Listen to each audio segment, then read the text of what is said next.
Hey everybody, what's up? I'm Chris, and today's video is actually a re-upload from my second channel. The reason I'm doing this is because I originally uploaded it almost 10 years ago, so it's a little bit old, but it's still relevant, and the message is just as important today as it was back then. I feel like everybody should watch this video at least once, whether you're vegan or not. I still watch it every once in a while, even though I've been vegan for many years. The other reason is because YouTube restricted this video to be 18 or above. And what that does is it's no longer shared or recommended to anybody on YouTube. You literally got to go to my page and search for it or have a link to it in order to see the video. And I think the message, the overall message is just too important to just not be shared anymore. So the reason why it was restricted is because there's a little part in this video that shows how your food goes from point A to point B, if you know what I mean. And you can find videos like this all over YouTube, but I've decided to clip it out of this video because the overall message of the rest of the video is just too important to just not be shared with people. So I've clipped that little part out, and this is Gary Yourofsky speaking, and he's famous for his best speech ever video. And I met Gary back in 2014 when I was out on the West Coast for Expo West. And after Expo, I met up with a bunch of vegans, and we went to a vegan restaurant for dinner called Shojin, which is vegan sushi. And Gary happened to be there. And I sat next to Gary, and we kind of traded stories. Actually, I listened to him tell the stories mostly, and he told me about his experiences over the years at being an animal activist. I asked him about his best speech ever, and he talked about that a little bit. A lot of people have seen that video. And he said, I have a new video. I have a better one. I have a more concise one and more directly to the point, and it's not as long as his original one. His original one was over an hour long. This one was under an hour to keep people's attention a lot better. And he said, I just need to find somebody to film me doing it. And I said, well, you know, like anytime you need me, if you're out on the East Coast, I'll film you.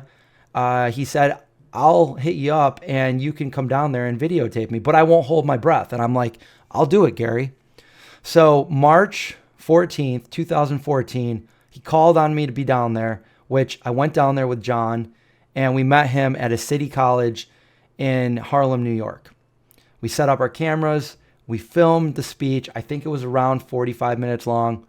And then we filmed a Q&A afterwards. I've clipped it out of this video, but I'll put the original below in a link if you want to see what was clipped out and if you want to see the Q&A. After the video was over, we went out to lunch. We went to Candle Cafe, as you can see in this picture here. We ate, we talked, and then Gary went on his way to, speak at other places, as he did for many years. Now, here is his speech. It's been quoted as being the best speech ever, and it needs to be seen. So I've re-uploaded it to this channel. Please thumbs up this video, comment below for the algorithm, save this to your favorites, and share this with other people. Thank you. Gary Yourofsky. He is awesome, dude. So now you're going to be giving speeches all over the country, right? You have about 90 lectures in 11 states in 3 months. That's pretty hardcore, man. Yeah. We're going to be doing some videos with him, so make sure you guys stay tuned. We're going to be heading back to Syracuse tomorrow. And they're going to record me in New York the following week, hopefully at City College or Queens College, one of the schools that I'm going to be at. It'll be cool. Yeah, we'll be posting it shortly after, so keep an eye open. Brand new speech, by the way, not the same one you saw in 2010. Perfect. Okay, I'm going to take you guys on a journey today. And like all journeys in life, there's going to be ups and downs, highs and lows. You're going to like certain parts and dislike other parts. In other words, you will love me and hate me today all at once. But if you listen with an open mind, I promise at the end of the speech, the love will outweigh the hate. The first 30 minutes will be very intense. I'm going to make you feel angry, frustrated, and guilty. Fortunately, the last 15 minutes will be like a comedy roast, so we're going to laugh and giggle. You guys are getting roasted, by the way. So I am going to speak for around 45 minutes, and then we'll do a Q&A session after, so hold your questions until the end. Right now, I want you to think about how you would feel if the moment you were born, someone else had already planned the day of your execution. Because that's what it's like to be a cow, a pig, a chicken, or a turkey on this planet. They're not born free, they're born to be murdered, even though freedom is supposed to be a birthright, a God-given right. I mean, no God would be a slave master, a torturer, and a killer of his animals, his babies. If he was, then he wouldn't be God. He'd be the devil. If that statement shocks you or brings up feelings of animosity towards me, the problem isn't with me and what I've just said. The problem is that humans have victimized animals to such a degree that they aren't even considered victims. They aren't even considered at all. They're nothing. They don't count. They don't matter. They're commodities like TV sets and cell phones. We've actually turned animals into inanimate objects, sandwiches and shoes. It is the greatest magic trick ever performed, the animation switch. And besides the money made from selling their flesh and skin and the things that come out of their bodies, there's not even decent value on them as inanimate objects. The American flag, for example, which is nothing but a piece of fabric. The Bible, which is nothing but a book comprised of ink and paper, stir up more emotions than the murder of animals. If there were a barbecue near campus today, and people were cooking up steaks and hamburgers, man, there'd be a party. People would actually celebrate the cow who was killed, the person who killed the cow, and the chef that seasoned her dead body. But if someone poured gasoline on the flag or a Bible, struck a match and set it on fire, Lord have mercy, there'd be an angry mob ready to kill somebody. These lifeless, inanimate objects, the flag and the Bible, are more sacred than animals, living, feeling, breathing beings. Animals are victims, the most oppressed ever. And if you're having a tough time grasping this fact, maybe it's because the only time you ever come into contact with cows and chickens and turkeys is when they're cut up and cooked on your dinner table. So, good afternoon, everybody. My name is Gary Yourofsky. I'm a vegan animal liberation activist. I'm not a politician, and I'm not a salesperson. That means I got no lies to tell you and no books and no DVDs to sell you. Before I continue, I want to define the word vegan for everybody, V-E-G-A-N. Vegans, just like vegetarians, do not consume the meat of any land or marine animal. Vegans, however, unlike vegetarians, also refrain from eating cheese, milk, eggs, honey, any animal product whatsoever. We also don't wear animal skin. No fur, leather, wool, silk, or down. I want to let you know that I was not raised vegan. I ate meat, cheese, milk, and eggs for around 25 years. And like most people, I always thought that I cared about animals because I loved dogs and cats, or chipmunks and squirrels. Until one day, after seeing some animals backstage at a circus, chained up and caged up, I not only realized that I was witnessing a slave show, I realized I was a hypocrite, a bigot, a speciesist. Just like a racist who believes that their race is more special and more important than all the other races, a speciesist believes that humans are more special and more important than all the animals, and therefore have the right to enslave and kill any species they choose. But if you honestly place yourself in the animal's position, looking at this issue from the victim's point of view, being denied your freedom and the right to live a long, healthy life. And then imagine yourself confined in a concentration camp truck on your way to a slaughterhouse so someone could slice your throat and cut you up into pieces. I'm pretty sure you would understand why the psychotic addictions of meat, cheese, milk, and eggs must be abolished. If you eat animals and the things that come out of animals, you are intentionally causing pain and suffering and polluting your soul with the blood of innocent beings. Humanity's main focus should always be extending compassion to others, not engaging in rituals and traditions that are based on cruelty. There's a massacre taking place right now.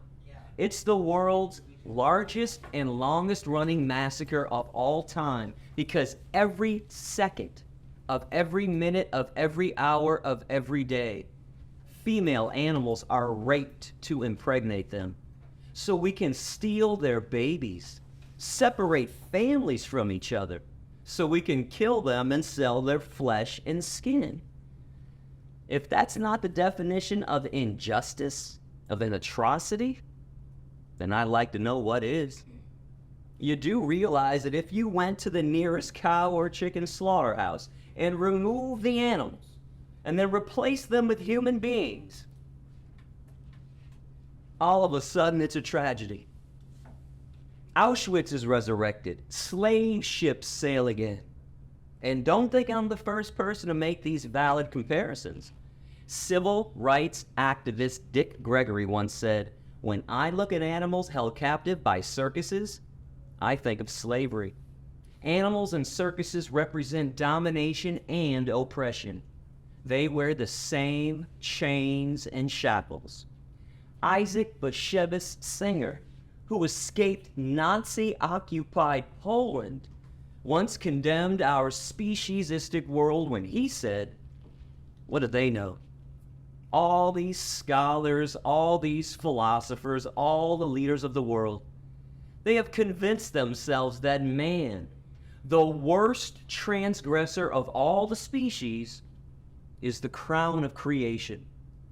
And all the animals were made for us to be food and pelts, to be tormented and exterminated. In relation to animals, all humans are Nazis. For the animals, it is an eternal Treblinka. Now, I know these statements sound pretty harsh and controversial to you, but that doesn't mean they aren't true. The fact that anyone would fight against veganism, against animal liberation, which means you are against compassion, just proves how completely irrational meat, dairy, and egg eaters can be. Vegans are only asking you to change what you eat, not who you are. Stay Jewish, Christian, or Catholic. Stay Muslim, Buddhist, Hindu, atheist, agnostic. Stay left or right in politics. If you honestly place yourself in the animal's position, there's no way you can justify the things that we do to them and walk away from today's speech saying that you don't care. The ethical compass that most people use to gauge right from wrong is the golden rule. Do unto others as you would have others do unto you. Since no one in this room wants to be treated the way we treat cows and pigs and chickens and turkeys and fish, there's no need to search for an excuse today not to be vegan.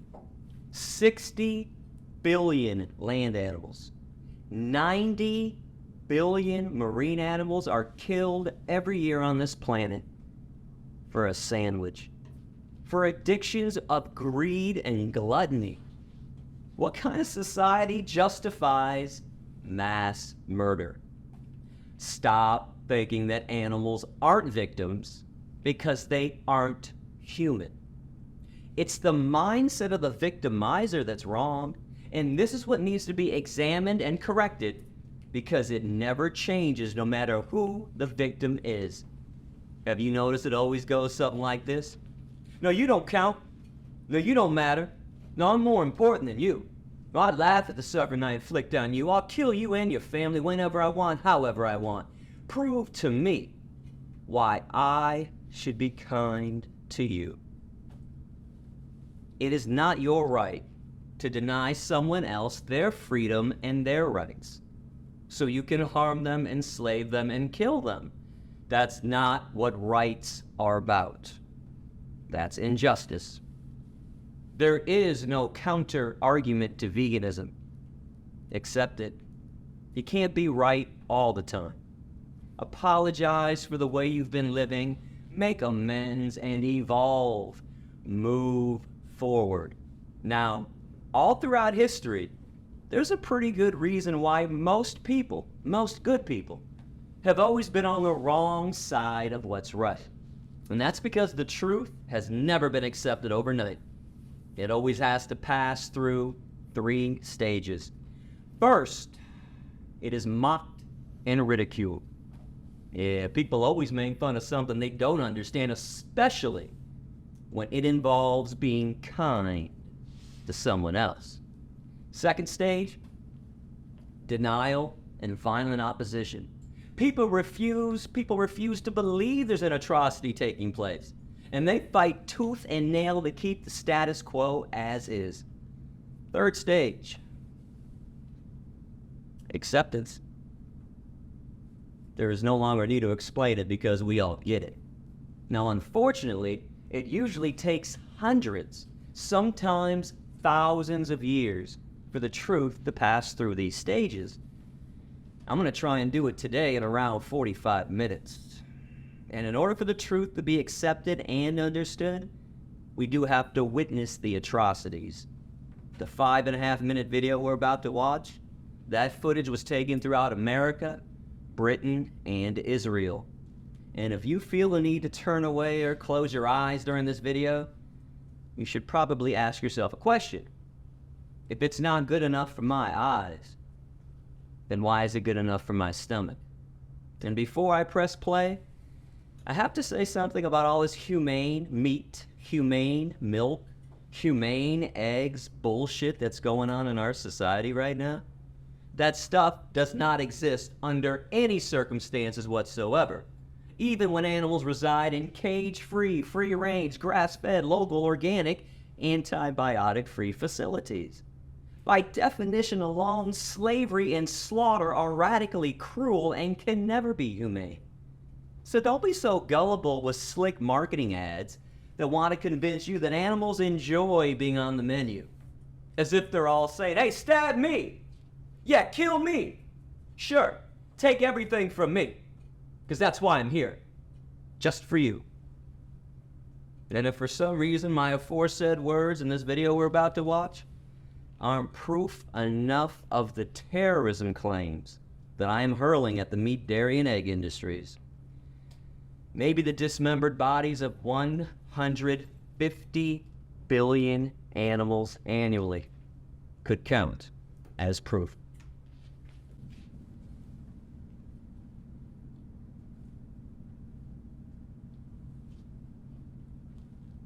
I am forever embarrassed to be a human being.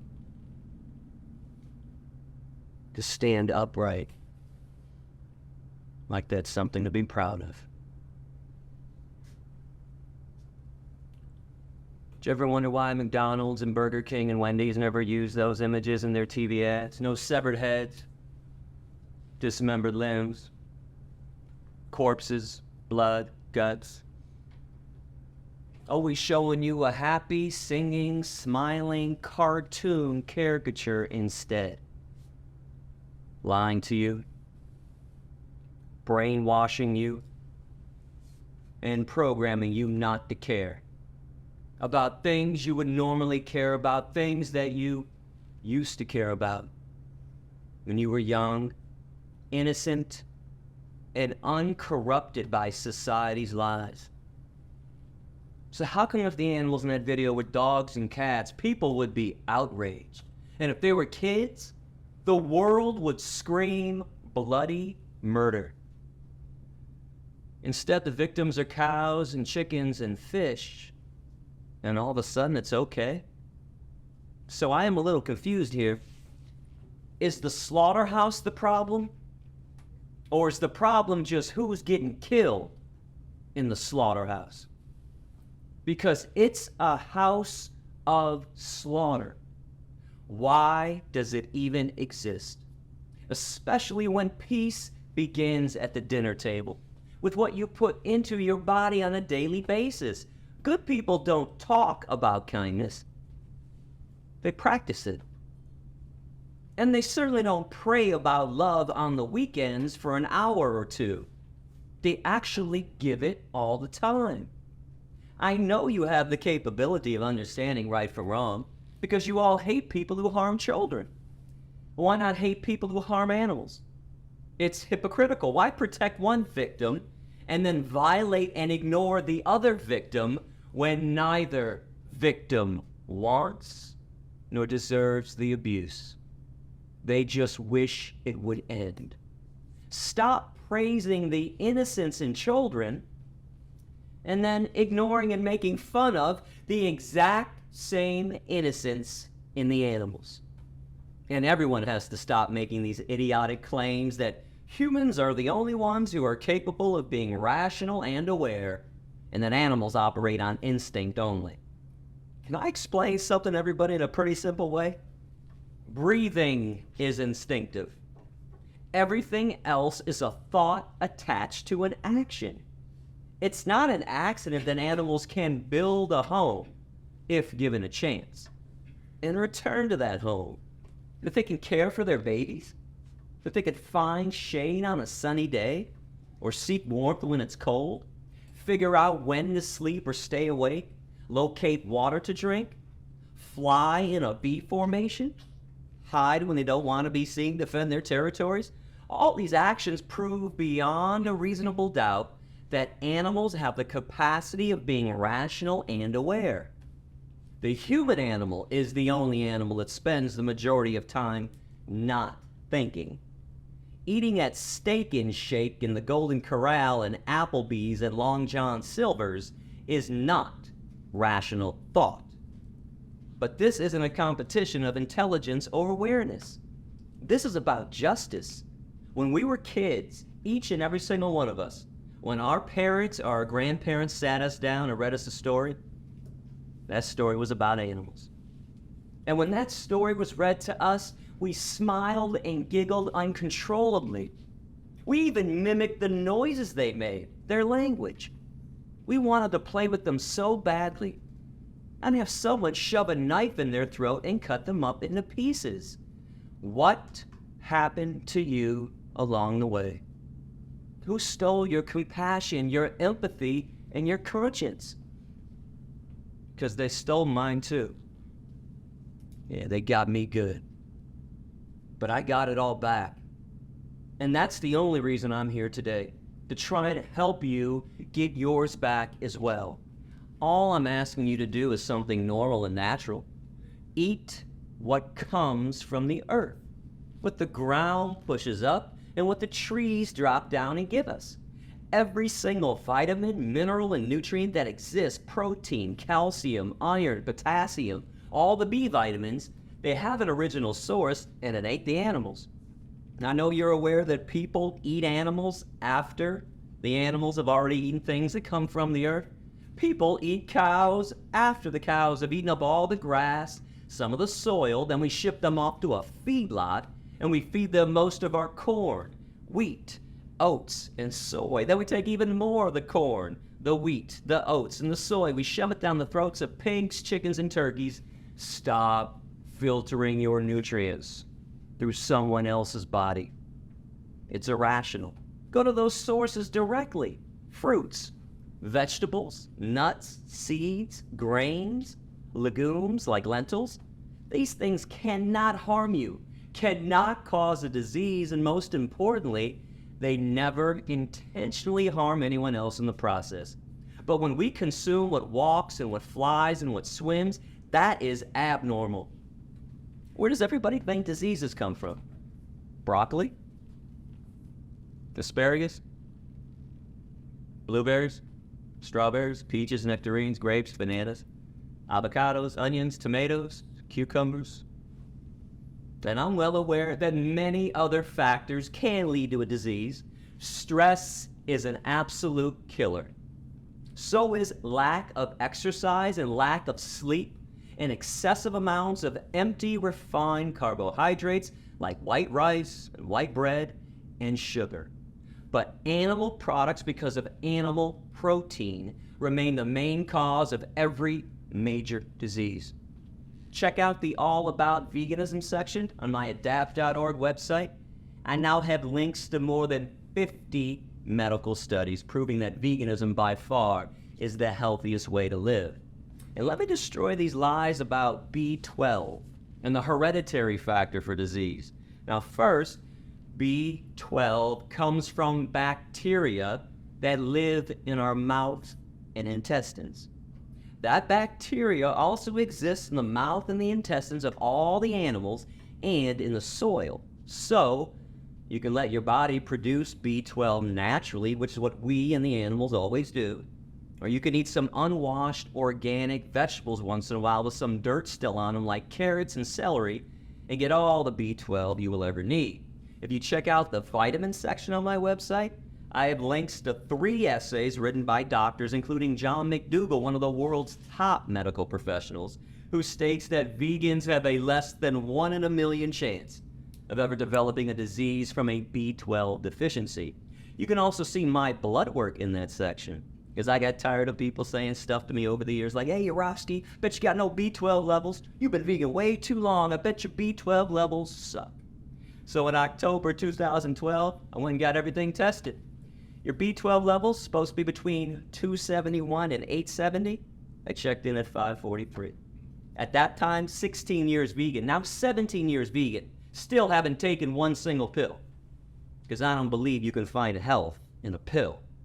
But with this being said, if you decide you want to become vegan today, and I hope everybody does, and your parents or your doctor insist that you take a B12 supplement, then do it. Who gives a shit? It takes 2 seconds. I'm not an anti-vitamin activist. I'm an anti-cruelty to animals activist. I'm just trying to give you some good information so you can save yourself $25 on a bottle of pills that you don't even need. And the other myth is that we can't do anything about our health because it's already programmed into our genes. Hey, Gary, that was a great speech, man, but heart disease runs in my family. Breast cancer keeps running in my family. Nonsense. Don't you know what runs in people's families? You should by now. Meat, cheese, milk, and eggs. It doesn't count as hereditary when our parents and our grandparents and our great-grandparents ate the same disgusting, unhealthy things that we still eat. Actually, that's the definition of insanity. Doing the same thing over and over and always expecting a different result. Baldness is hereditary. You can thank your mom's dad for that. Eye color is in the genes. Cystic fibrosis, Down syndrome, that's in the genes. Heart disease and cancers are not. Now, I want to break this down for you even further. I'm going to show you exactly who's been lying to you all these years. Because according to the dairy industry itself, the main reasons they exist are so you can get protein and calcium. Now, unless you plan on starving yourself to death, which I do not recommend, it's impossible not to get protein. You couldn't even do it if you tried, because every single plant on this planet contains protein. Even fruit is around 5% protein. Vegetables have plenty of protein, nuts and seeds and grains. Beans and lentils, by the way, 25% protein. 1 cup of tempeh. Tempeh is a meaty-like substance made from fermented soy. 1 cup has more than 30 grams of protein. And the seaweed spirulina, 79% protein. So again, unless you're planning on a starvation diet, it's impossible not to get your protein intake for the day. As for calcium, which is abundant in the plant kingdom, like every nutrient that exists, that's where nutrients come from. Plants, not from the animals. Best sources of calcium, by the way, are almonds, broccoli, parsley, and sea vegetables, seaweed. But check out that vitamin section on my website. I now have a detailed list of the best sources for more than 100 nutrients. But the dairy industry, boy, they love to say, eat some cheese, drink some cow's milk, strong bones, strong body. Milk does a body good. Happy cows, got milk. Most people eat dairy products 3 times a day.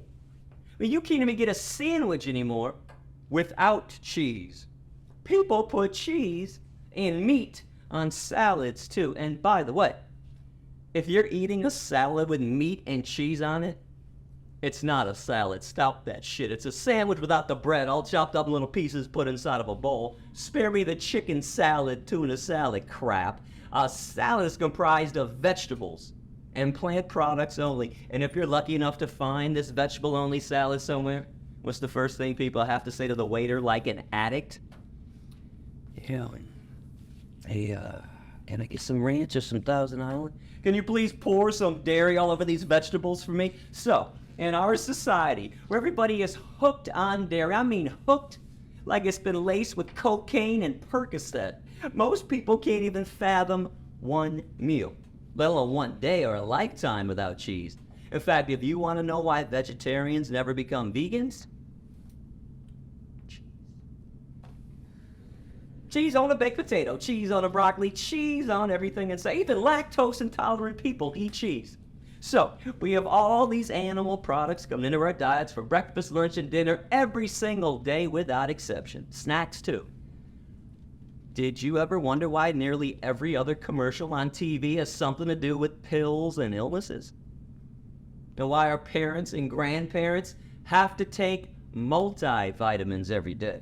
And why there's a drugstore on every street corner pushing vitamins and pharmaceuticals on everybody. After all, we do live in a meat, dairy, and egg-eating world. You think maybe people need pills and people become sick because meat, cheese, milk, and eggs are pure and utter garbage with very little to no nutritional value whatsoever? And let me mention something quickly about the environment and world hunger. Because a lot of people keep telling me that they care more about humans than animals, so they can never become vegan. As if eating some tofu today instead of a hamburger is going to mess up your human rights activities for the day. This is especially puzzling to me in many ways, but mainly because meat, dairy, and egg-eating societies are the main cause of world hunger, as they continuously feed 50% of the world's crops back to the 60 billion land animals that we kill in the meat, dairy, and egg industries every year, and the tens of billions of marine animals that we kill on fish farms every year, instead of using those crops to feed 7.5 billion people. You can do the math on this one yourself. You don't have to be Einstein to figure out this equation. Every 2 to 3 seconds, some human on this planet dies from starvation. That's a fact. Here's another fact. Chickens, turkeys, pigs, and cows, they never miss a meal.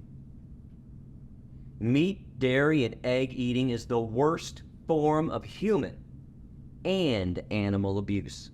And when it comes to pure environmental destruction, air pollution, water pollution, deforestation, nothing competes with animal agriculture. There is no such thing as a meat, dairy, or egg-eating environmentalist. But check out the 2 environmental sections on my website for more detailed info on that, because I want to spend a little more time right now condemning the dairy industry. Because when it comes to cruelty, I think there's more cruelty in a piece of cheese, in a glass of milk, in yogurt, than there is in meat. First of all, most hamburger meat comes from the dairy industry. When cows can't produce huge amounts of milk after 3 to 7 years, slaughterhouse. If given a chance, God forbid, cows can live to be 18 to 25. And cows are like all female mammals. And listen, I don't mean to be speaking down anybody if that's how you're taking this. It's just that when I'm talking to addicts about their addictions, addicts have a tendency to become irrational and illogical. I know you understand this concept. You just never think about it when it comes to the animals. Female mammals can only produce and give milk during or after pregnancy. So once a year, every cow and every dairy farm is raped to impregnate her. Long steel device shoved in her vagina to inject her with bull semen. Or sometimes they just use a bare hand to do it. Got to get that milk flow going somehow. And later on, after she gives birth, her newborn baby is stolen away. A couple months later, they repeat the process all over again. It's one of the worst screams I have ever heard. And I've heard them all firsthand. I've been to slaughterhouses, vivisection labs, behind the scenes of every circus and rodeo that ever passed through Michigan.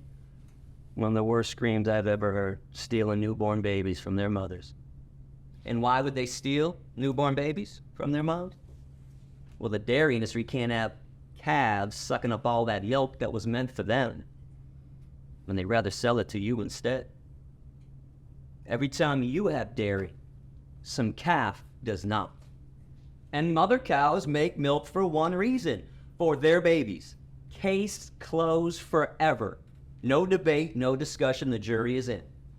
They certainly don't make milk for baby elephants and baby orangutans and baby hedgehogs, baby rabbits, baby rats, baby humans, adolescent humans, or adult humans. This body of ours has absolutely no need for cow milk, like it has absolutely no need for giraffe milk, and zebra milk, and rhinoceros milk, and hippopotamus milk, camel milk, goat milk, horse milk, pig milk, dog milk, or cat milk. The only milk that we ever need comes from our own mother, our species. That's it. And after the first few years of life, we never need one drop of milk ever again. But if you want to include some kind of milk in your diet like I do, it is finally time for some good news. Because I can see it on some of your faces. I can sense it in the room. You're like, damn, did you drive all the way from Michigan to New York to verbally abuse us? Lighten up, man. Actually, I came here today to show you what you've been missing. Because everyone's got those blinders on nice and tightly. Everything you like to eat and drink, the taste, the smell, and the texture, we got a vegan version for you. It's been veganized. There's soy milk, rice milk, almond milk, hemp milk, coconut milk, oat milk, hazelnut milk, sunflower milk, and flax milk. You can mimic the taste and texture of meat with tofu and tempeh and seitan. Plus, we got all those vegan meats made from plant products, not from chemicals. What about ethnic food? Middle Eastern food, falafel, tabbouleh, hummus, majedra, lentil soup. Asian food, stir-fried vegetables, and tofu. Just remember, when ordering Asian dishes, always order those dishes without fish sauce added to it. Indian food, aloo gobi. It's cauliflower, potatoes, and curry. It's delicious. Chana masala, chickpeas, and tomatoes. Mexican food, rice and beans and guacamole. Italian food, pasta, spaghetti, and pizzas. Without cheese, unless you got a cool place in town, and New York has many that have vegan cheese on the menu. Ethiopian food, split peas and lentils. Check out my website for tips on what to eat and where to eat. I have a restaurant section, I have a recipe section, I have a veg shopping guide, and an athlete section too. And don't think I don't watch your faces when I'm up here. That's what I do when I'm preaching. I'm watching all your expressions. How come when I talk about tofu and pizzas without cheese, boy, catch a couple people in every classroom, start to wrinkle up their noses a little, eyes get a little wide and bulging, start glancing around the room with your friends like, tofu is this good crazy. Tempeh must be out of his mind. What the hell is seitan? Seitan, by the way, not Satan, seitan. It is wheat meat. It is meat that is made from wheat. So how come tofu and even fruits and veggies are considered gross to most people, but meat? Time to break meat down for everybody. You got 5 components to meat: blood, flesh, veins, muscles, and tendons. The cut-up corpse of a dismembered body? How does meat not qualify as disgusting and gross to everybody? How in the world is a liquid that oozes out of a cow's udder, a secretion that's loaded with pus that drips from an animal's body, how is this not considered gross? Oh, and let me tell you about the pus in the cow's milk. It'd be my pleasure. When you hook machines up to the udders of cows 3 times a day to suck them dry, those machines cause massive amounts of infections and irritations on the inside and outside of the udder. Then when you add all the bovine growth hormone and all the genetic engineering that's been done to a cow's body to make sure she produces huge amounts of milk, which always leads to another infection, the machine doesn't know what not to suck out. Pus and mucus and infections right into the milk, and yes, milk is pasteurized. But exactly when did pasteurization become a removal process? Last time I checked, it was a sanitation process, meaning you're only sanitizing pus. And if you want to look this up online, well, you don't think the dairy industry would ever use the word pus when they write about this problem in their own trade journals, do you? Now they're going to deceive you again. Look up the scientific term for pus. Somatic cell count. S-O-M-A-T-I-C. Oh, and let's talk about some other disgusting things that you guys love to eat. Did you know that the backside of a bird is called a cloaca? C-L-O-A-C-A. It was the opening scene in the video. You could pop that back in if you want to see it. It's one hole. It is one hole, but it serves many purposes. It's the poop hole. It's the pee hole. It's the vaginal fluid hole. And it's the hole where your omelets and scrambled eggs come from. Yeah, I remember back in the day, I used to love my scrambled eggs with shit sprinkles, urine splattering, goo juice all over it too, because, you know, when you crack that shell over the bowl, all those microscopic particles fly every which way. And if you guys think it's normal and natural to eat something that's been marinating in feces and urine for hours and hours, I got a brand new challenge for everybody. I always like to have a new challenge every single semester. This is the egg challenge. When you get home from school later today, I want you to go to the bathroom. Fill her up. Everything. Don't flush though. Then I want you to stroll on over to the kitchen, open up the fridge, grab yourself an egg, take it back to the toilet. If you even have the courage to stick your hand in there and grab it back out, and you can wash it when you're done, bleach it, do whatever you want to it, are you still going to want to eat it? And that's your own shit. That's your waste. Now you're talking about a hen that you don't even know her butthole? And what about vomit? Come on, you guys love vomit. You adore some vomit in, on, and all over your food.